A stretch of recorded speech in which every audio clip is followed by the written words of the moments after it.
இப்போ இது வரைக்கும் பேசிக்காக நம்ம வந்து ஒரு ஃப்ளாஷ் ப்ரோக்ராம் நம்ம போட்டுட்டோம். சரி, மல்டிபிள் பேஜ் பேசிக் ரவுட்டிங் எப்படி நம்ம பண்ணுறது? இப்போ இந்த ரவுட்டிங் பொறுத்த வரைக்கும் நீங்கள் வந்து எதுவுமே போடலனாலும் இண்டெக்ஸுன்ற இந்த நேம் நீங்கள் போட்டாலும் ஆட்டோமேட்டிக்காக நமக்கு இந்த ஹோம் பேஜ் எனக்கு வந்துருச்சு. ஃபைன். இல்லை எனக்கு அபவுட்டுக்கு எனக்கு ஒரு பேஜ் ஒன்று கிரியேட் பண்ணணும், காண்டாக்ட்டுக்கு ஒரு பேஜ் ஒன்று கிரியேட் பண்ணணும் அப்படின்னு நினச்சிங்கன்னா அப்போ மல்டிபிள் ரவுட்டிங்ஸ் எப்படி நம்ம கிரியேட் பண்ணுறது? ஸோ ஒன்றும் இல்லை, ரொம்ப சிம்பிள். இப்போ எனக்கு வந்து பாருங்கள், அபவுட் அஸ்க்கு எனக்கு ஒரு பேஜ் ஒன்று வேணும்னு வச்சுக்கோங்களேன்.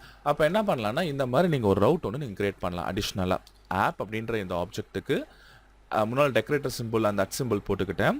இதில் வந்து ரவுட் அப்படிங்கிறத கொடுத்துட்டு எனக்கு அபவுட் ஸ்லாஷ் அபவுட்னு கால் பண்ணாங்கன்னா எனக்கு அந்த அபவுட் பேஜ் எனக்கு லோட் ஆகணும். ஸோ ஸ்லாஷ் அபவுட் அப்படிங்கிறத போட்டுக்கிட்டேன். அதுக்கு ஏதாவது ஒரு ஃபங்க்ஷன் நேம் நீங்கள் போட்டுக்கோங்க. நான் ஃபங்க்ஷன் நேம் என்ன பண்ணுறேன், சேம் அதே நேம்லேயே நான் கொடுத்துக்கிட்டேன். அதே நேம் கொடுக்கணும்னு ரூல் கிடையாது, நீங்கள் என்ன நேம்னாலும் நீங்கள் கொடுத்துக்கோங்க. ஃபைன். இதில் வந்து என்ன பண்ணுறேன்னா ரிட்டர்ன் நான் வந்து h3 டேக்கில் டியூட்டர் ஜோஸ் அப்படிங்கிறத கொடுத்துக்கிட்டேன். Slash h3 computer education Salem அப்படிங்கிறத கொடுத்துக்கலாம். Computer education Salem. அப்போ இந்த ப்ராஜெக்டில் பாருங்கள், நமக்கு மொத்தம் 2 ரவுட் இருக்குது. ஒரு ரவுட் அந்த ஹோம் பேஜுக்காகவும், இன்னொரு ரவுட் வந்து பார்த்திங்கன்னா நம்ம அபவுட்டுக்காகவும் நம்ம யூஸ் பண்ணியிருக்கோம்.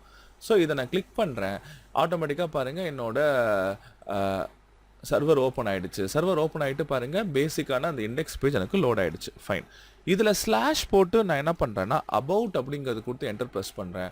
பாருங்கள், டியூட்டர் ஜோஸ் கம்ப்யூட்டர் எஜுகேஷன் அப்படின்ற இந்த அபவுட் பேஜும் நமக்கு லோட் ஆகிருக்கு. ஃபைன்.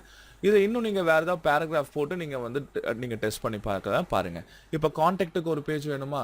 ஸோ அப்போ என்ன பண்ணலாம், இதே மாதிரி இன்னொரு ரவுட் நம்ம போட்டுட்டு அபவுட்டுக்கு பதிலாக நான் வந்து காண்டாக்டுன்ற நான் ஒரு ரவுட் ஒன்று நான் கிரியேட் பண்ணிடுறேன். இதில் நான் காண்டாக்ட் அஸ்ன்னு சொல்லி ஜஸ்ட் வந்து பிரிண்ட் மட்டும் பண்ணுறேன்.